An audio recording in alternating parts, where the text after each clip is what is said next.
ndugu zangu, ambieni, mtatutisha sisi? Wao ndio maana wanang'ang'ania kura ya siku 2. Sisi tunaambia kura hata zikiwa za siku 20.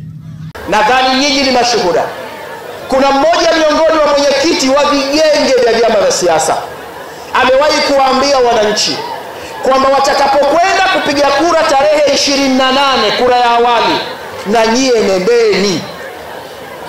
Sasa ukisoma sheria ya uchaguzi, sheria mwaka 2018 kifungu cha 82, sheria namba 4, imeweka wazi wanaotakiwa kwenda kupiga kura ya mapema.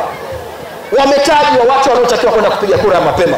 Kwanza ni wanaosimamia vyombo vya ulinzi na usalama, lakini pili wametajwa watumishi ama watendaji wa tume ya uchaguzi kwa kipindi hichi, na wale ambao watapewa mamlaka na ruhusa na tume ya uchaguzi.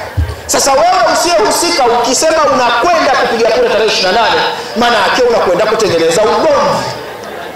Sasa hapa unapata kujua kwamba Chama cha Mapinduzi ni chama kina kila sababu ya kuchaguliwa, kwa sababu ni chama kinachohimiza amani, umoja, upendo na mshikamano. Twendeni tukakichague Chama cha Mapinduzi. Piga makofi kwa Chama cha Mapinduzi.